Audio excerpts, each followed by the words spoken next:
پایا 3 دن پانی،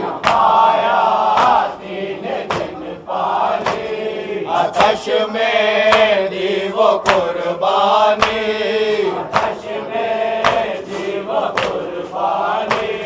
جھکا دی موج طوفانی،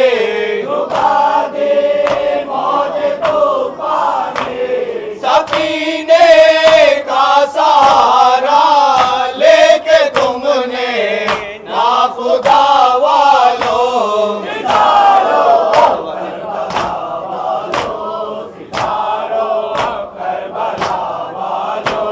کٹے بازو سر ساحل، بہارے دیپ خونے دل، مگر بدلے نئے منزل،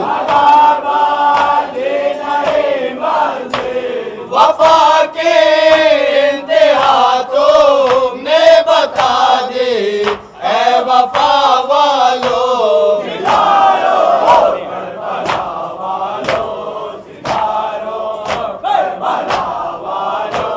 شہیدان وفا کچھ تو،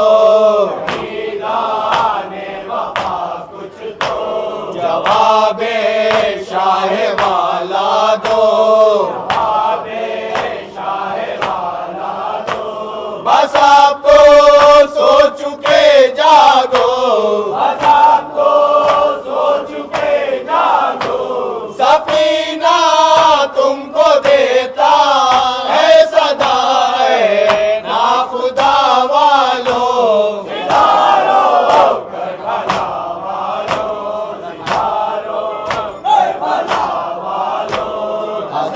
خانوں کی عزت ہے، تمہارے دم سے زینت ہے،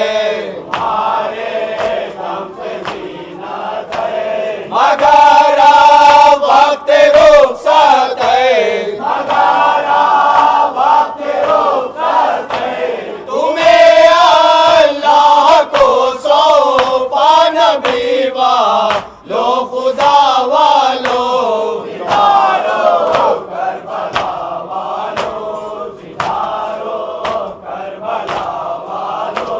یہ رونق ساتھ لائیں گے،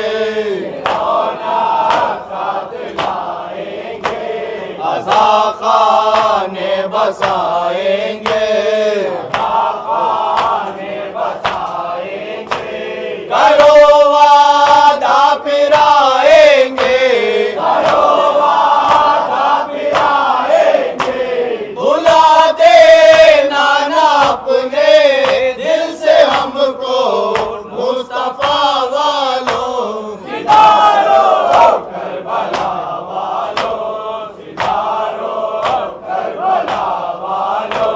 نظر اٹھے جھپک جائے، مقدر یوں چمک جائے، یہ ذرات فلک جائے، اگر ماہر کی جانب دیکھ لو اے مرتضیٰ والو،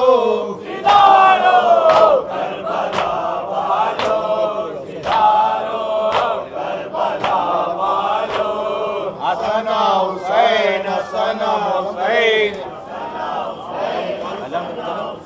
حسن حسین حسن حسین، حسن حسین حسن حسین، اور دے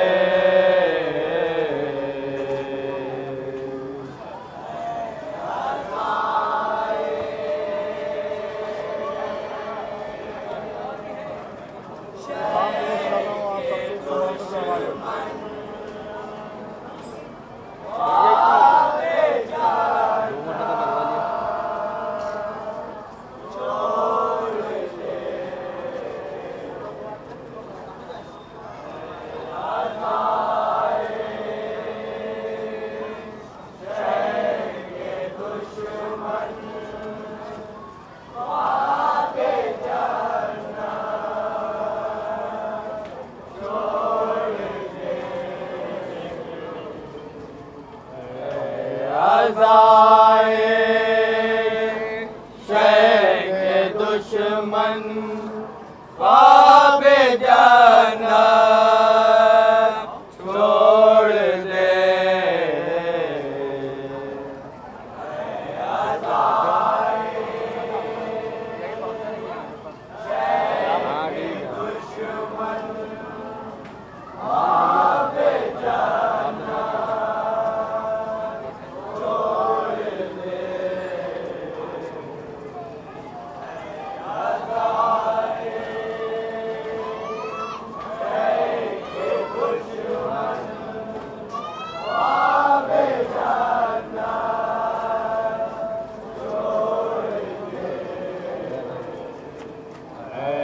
عزائے شہ کے دشمن خواب جانا چھوڑ دے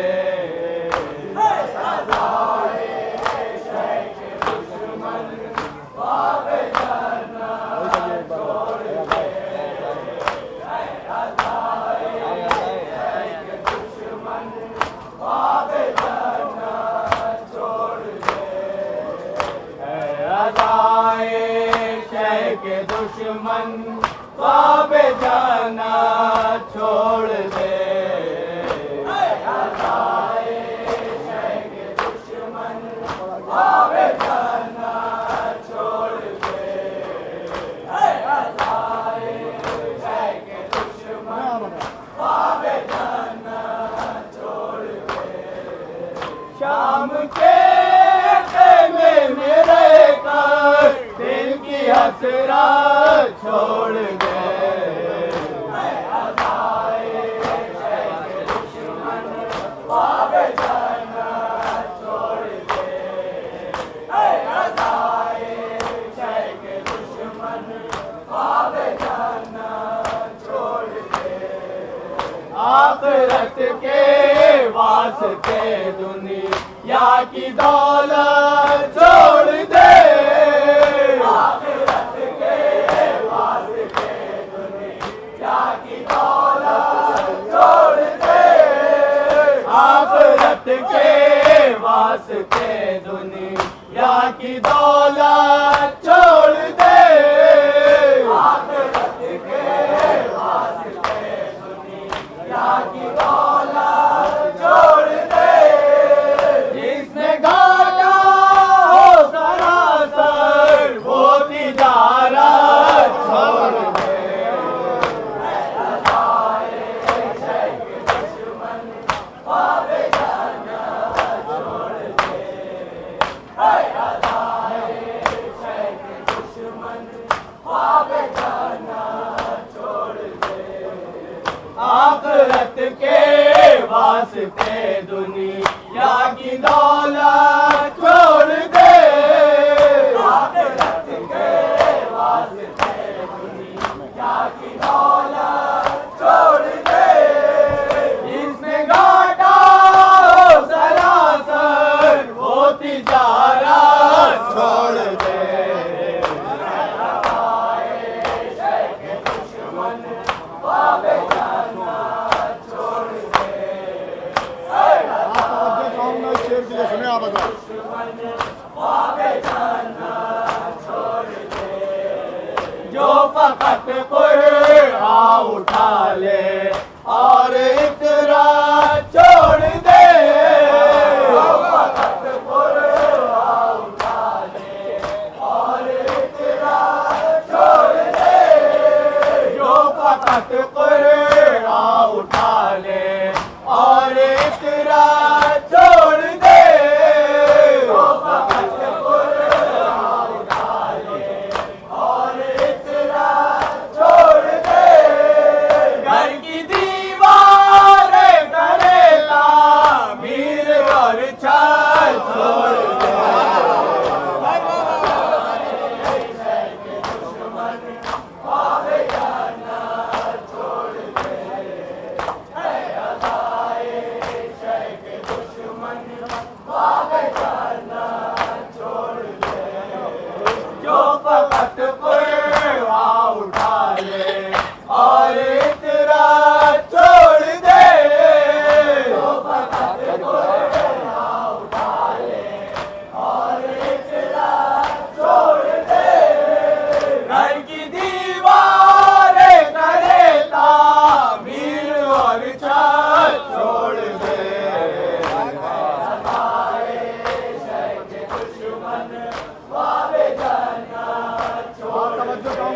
لیے سنیں آپ حضرات.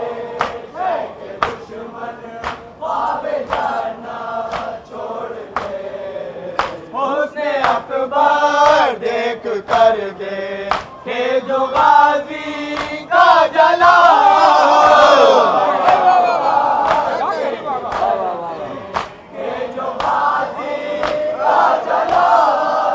حسن اکبر دیکھ کر دے کہ جو غازی کا جلا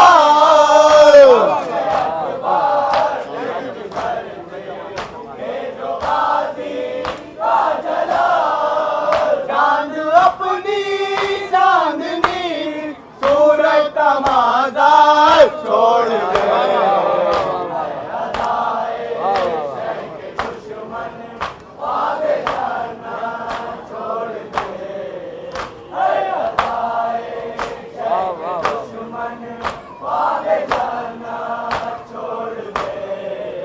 حسن اکبر دیکھ کر دے کہ جو غازی کا جلا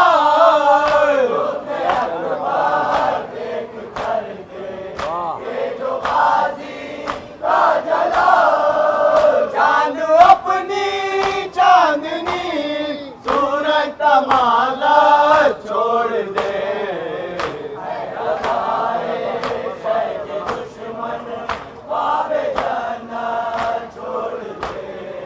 آپ توجہ کرنا اس شعر کے لیے سنیں آپ حضرات.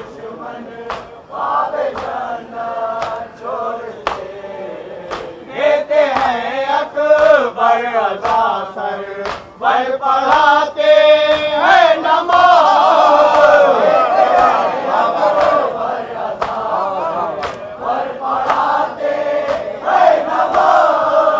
دیتے ہیں اکبر رضا سر ور پڑھاتے ہیں نماز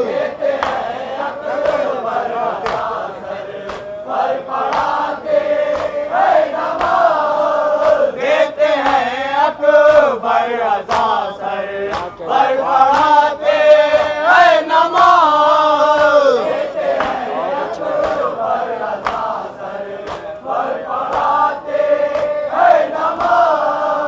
صوبے عاشورہ کی ہر کیسے جمال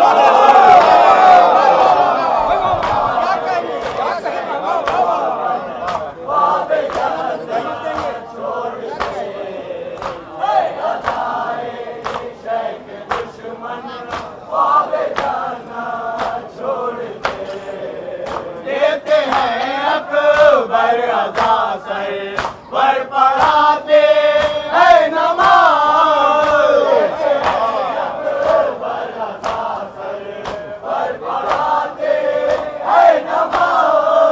دیتے ہیں اکبر رضا سر ور پڑھاتے ہیں نماز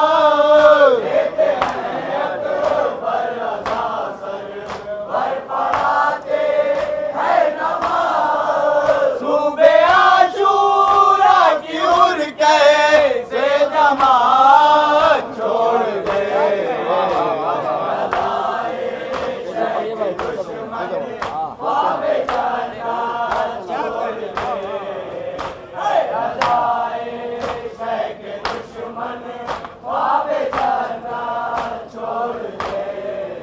دیتے ہیں اکبر رضا سر ور پڑھاتے ہیں نماز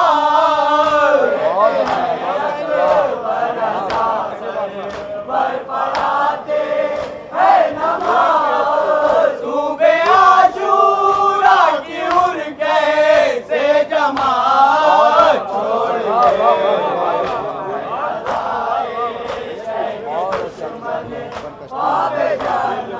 میں آپ حضرات اس شعر کے لیے خاص توجہ چاہتا ہوں.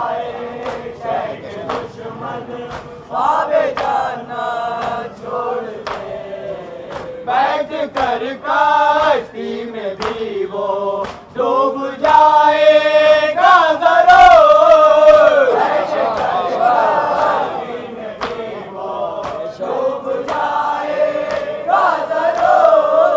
بیٹھ کر کشتی میں بھی وہ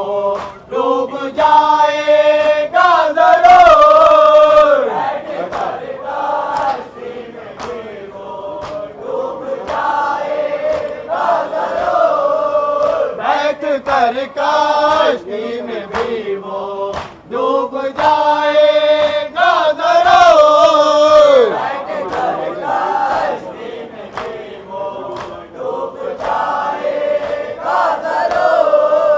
جو نمازیں تو پڑھے لیکن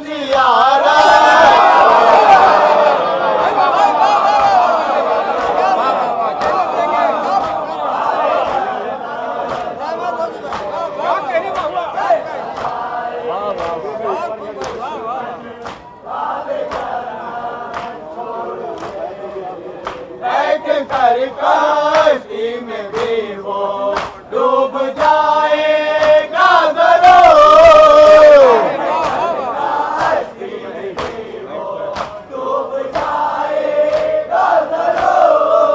بیٹھ کر کشتی میں بھی وہ ڈوب جائے گا ضرور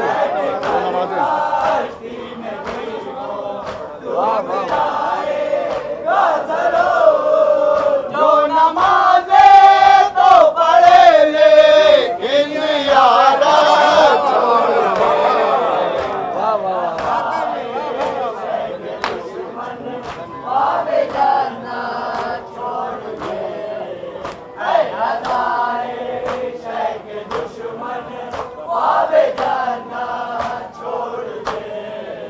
جنت شابیر میں ہر گھر نیا تعمیر کر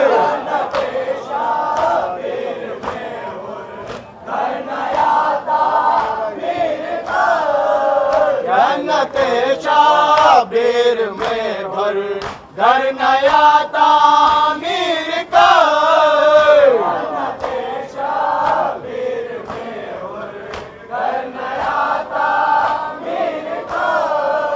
جنت شابیر میں ہر گھر نیا تعمیر کر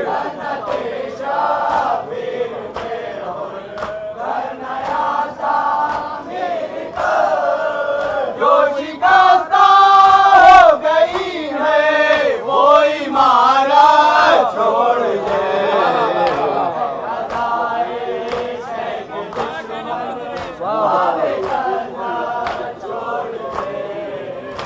توجہ چاہوں گا اس شعر کے لیے، سنیں آپ حضرات.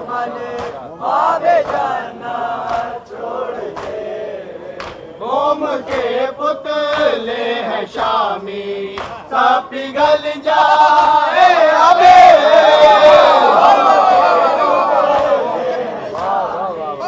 سب پگھل جائے ابے قوم کے پتلے ہیں شامی سب پگھل جائے ابے قوم کے پتلے ہیں شامی سب پگھل جائے ابے قوم کے پتلے ہیں شامی سب پگھل جائے ابے قوم کے پتلے ہیں شامی سب پگھل جائے ابے نیزہ غازی جو توڑی سی تمازت چھوڑ دے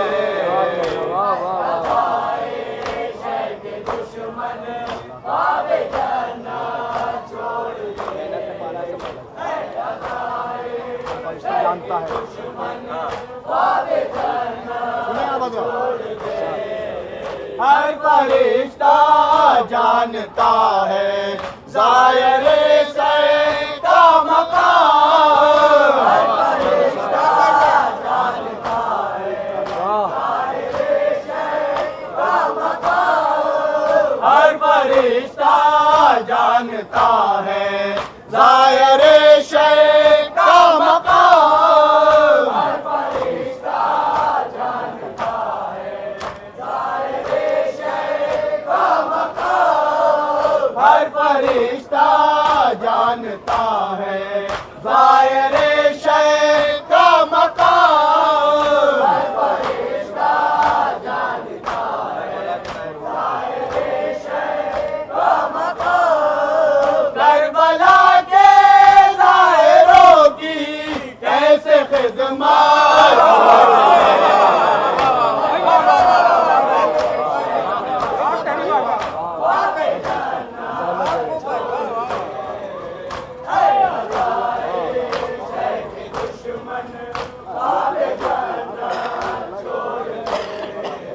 ہر فرشتہ جانتا ہے ظاہر شے کا مقام ہر فرشتہ جانتا ہے ظاہر شے کا مقام ہر فرشتہ جانتا ہے ظاہر شے کا مقام ہر فرشتہ جانتا ہے ظاہر شے کا مقام کربلا کے ظاہروں کی ایسے خدمات چھوڑ گئے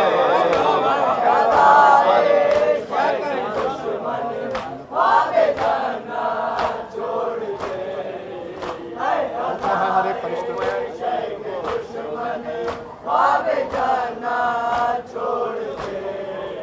حکم ہے ہر ایک فرشتے کو بروزے اربعین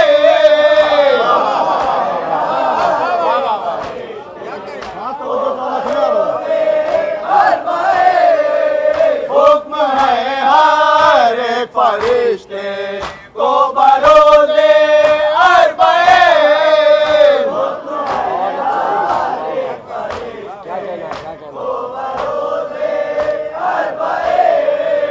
حکم ہے ہر ایک فرشتے کو بروزے اربعین حکم ہے ہر ایک فرشتے کو بروزے اربعین کربلا جنت سے آ جائے عبادت چھوڑ دے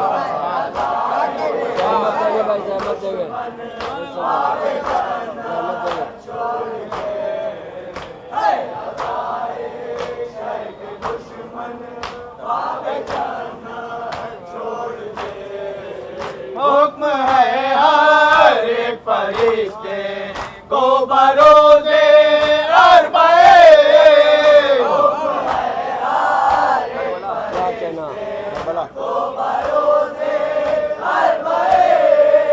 کربلا جنت سے آ جائے عبادت چھوڑ دے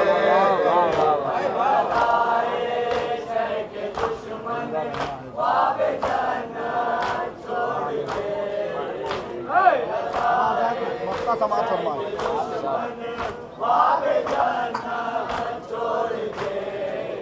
زندہ رہنا ہے جسے دل جہاں میں بعد موت زندہ رہنا ہے جسے دل جہاں میں بعد موت زندہ رہنا ہے جسے دل جہاں میں بعد موت زندہ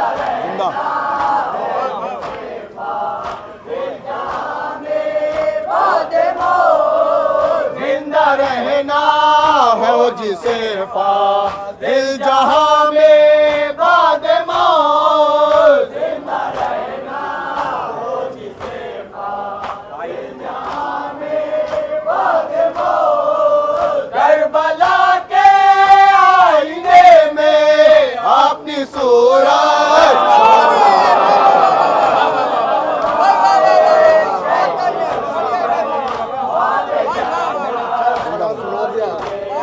تین سال پہلے کا 3 سال پہلے پڑھا تھا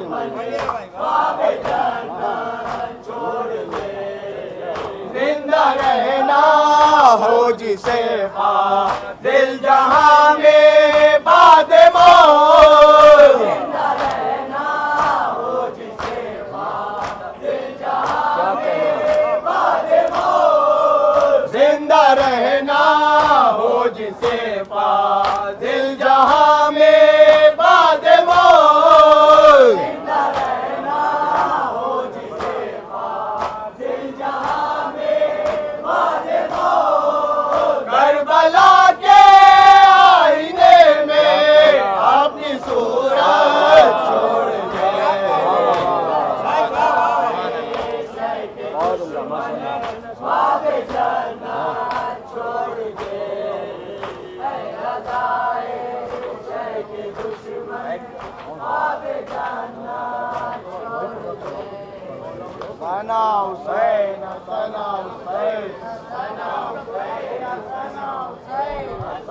حسین حسن حسین حسن حسین حسن حسین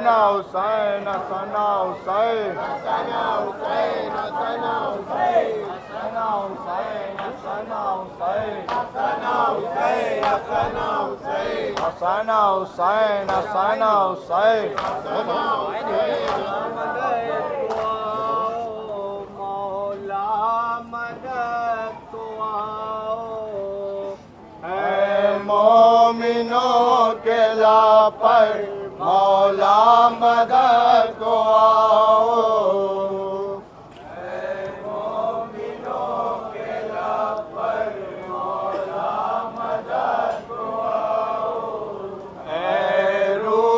جان حیدر مولا مدد کو آؤ روح جان حیدر مولا مدد کو آؤ ہم ہو رہے ہیں بے گھر مولا مدد کو آؤ ہم ہو رہے ہیں بے گھر مولا مدد کو آؤ جینا ہوا ہے دوبر مولا مدد کو آؤ جینا ہوا ہے دوبر مولا مدد کو آؤ کوئی نہیں ہے یاور مولا مدد کو آؤ مولا تمہارا غم بھی مشکل ہے اب منانا ممکن نہیں ہے کوئی صورت علم اٹھانا مٹ جائے قوم شیعہ ہے خواہش زمانہ دستے ستم میں اب ہے بدعت کا تازیانہ اب ہے گلوں پر خنجر مولا مدد کو آؤ اس جرم پر ہم کو مشق ستم بنایا کیوں ہم نے مجلسیں کی اور کیوں علم اٹھایا ظالم کا ظلم ہم نے دنیا کو کیوں بتایا ظالم کا ظلم ہم نے دنیا کو کیوں بتایا ہم کو تو رو رہے تھے اوروں کو کیوں رلایا ہم کو تو رو رہے تھے اوروں کو کیوں رلایا الزام ہے یہ ہم پر مولا مدد کو آؤ دنیا کی طاقتوں پر کیا رہے ہیں ظالم ہر فعل حق کو بدعت بتلا رہے ہیں ظالم قول رسول حق کو جھٹلا رہے ہیں ظالم ہر طرح ظلم ہم پر اب ڈھا رہے ہیں ظالم امن و امان تو کر مولا مدد کو آؤ محبوب کبریا کا صدقہ مدد کو آؤ آذو مصطفیٰ کا صدقہ مدد کو آؤ دو ہم کو فاطمہ کا صدقہ مدد کو آؤ دل بند مرتضیٰ کا صدقہ مدد کو آؤ آؤ سد اصغر مولا مدد کو آؤ نظر کرم و مولا زین اللبا کا صدقہ مولا امام باقر شان خدا کا صدقہ جس کا لقب ہے صادق خود باصفا کا صدقہ مولا عطا ہو کاظم زیر نما کا صدقہ بہر رضا داور مولا مدد کو آؤ تقویٰ ہے جس پر نازا اس نقی کا صدقہ جو 10 برابر ہے بس اس نقی کا صدقہ جو ہے علی کا وارث اس عسکری کا صدقہ آدھی عصر جانے آلے نبی کا صدقہ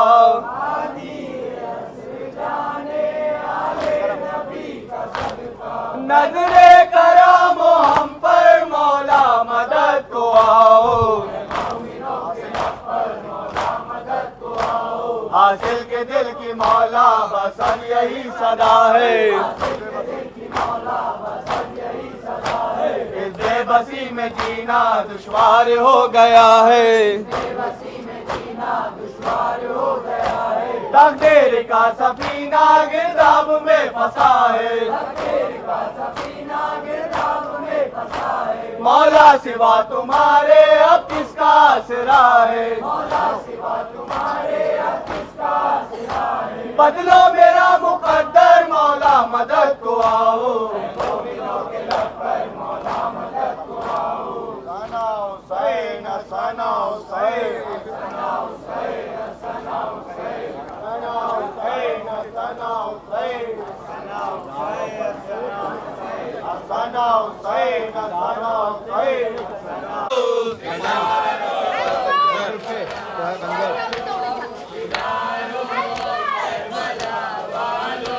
نظر اٹھی تو ہے خنجر دل آزاد تو ہے نصر کہیں چھپتے نہیں تیور کہیں چھپتے نہیں تیور تمہیں پہچاننا آسان ہے مرتضیٰ والوں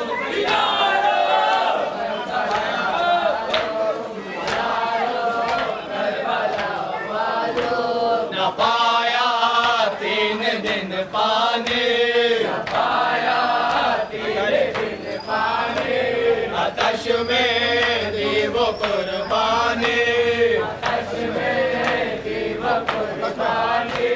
آتش میں دی وہ قربانی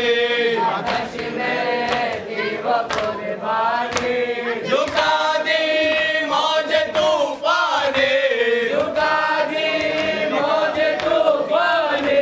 سفینے کا سہارا لے کے تم نے ناخدا والوں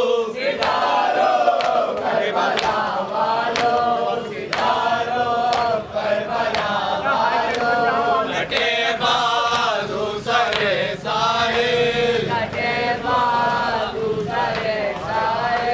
بہارے تھی پکونے دل بہارے تھی پکونے دل مگر والے نئے منزل وفا کی انتہا تم نے بتا دی اے وفا والوں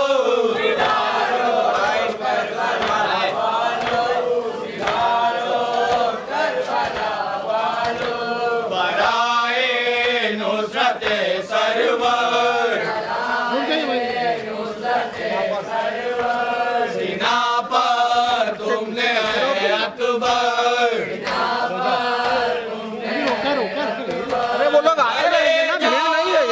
دیا بڑھ کر تمہیں نے دین قائم کر دیا دین خدا والوں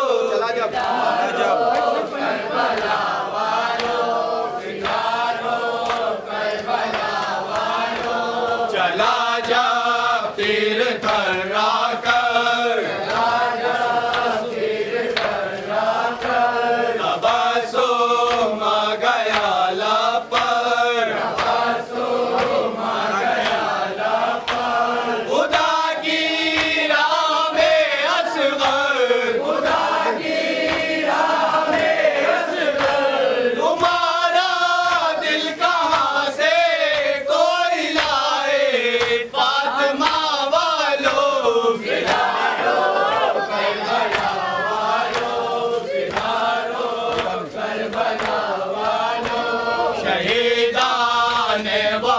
کچھ تو جواب شاہ والا دو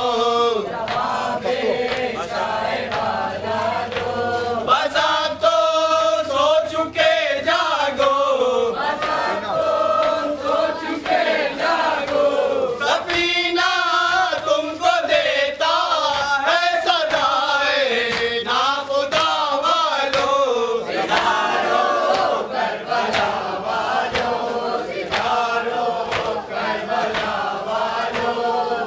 مذاقانوں کی عزت ہے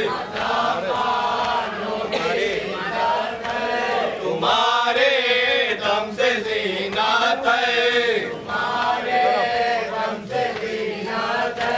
مگر وقت رخصت ہے تمہیں اللہ کو سونپا نبی والو خدا والو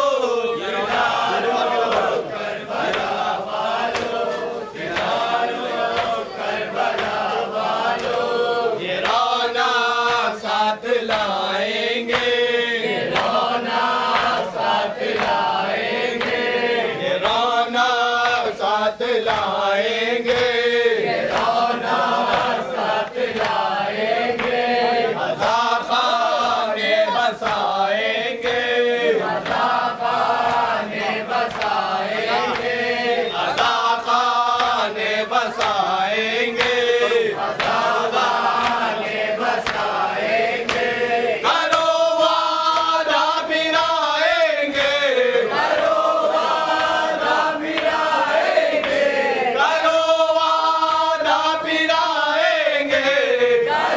وعدہ پھر آئیں گے بھلا دینا نا اپنے دل سے ہم کو مصطفیٰ والو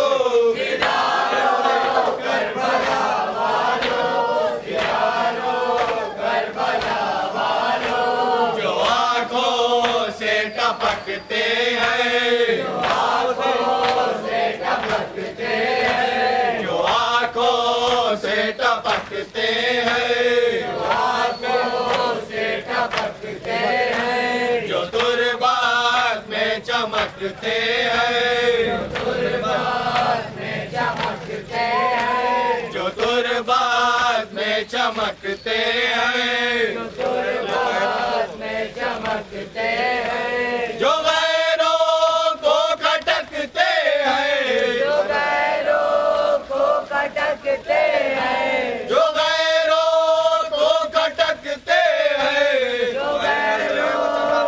کھٹکتے ہیں تمہاری نظر ہے وہ چند آنسو فاطمہ والو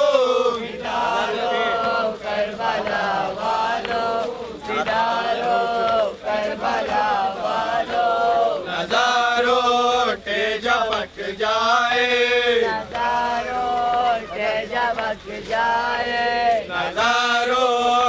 جھپک جائے نظاروں ٹے جھپک جائے مقدر یوں چمک جائے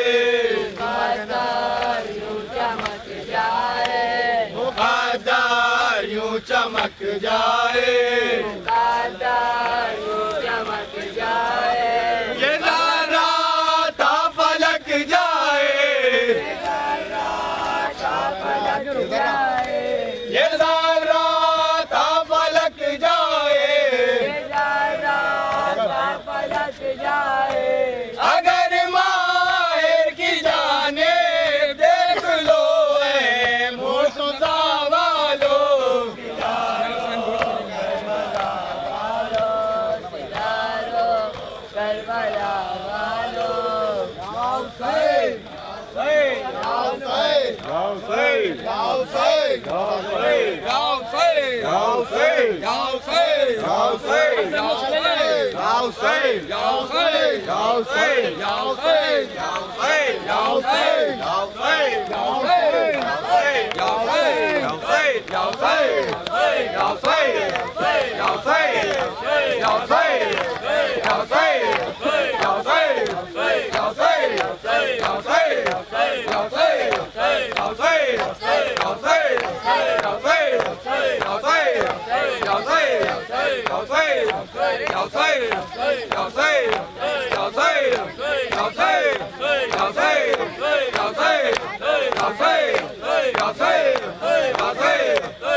واپس چلے گئے ہیں ہم جا رہے ہیں واپس کب نہیں جاتی ہے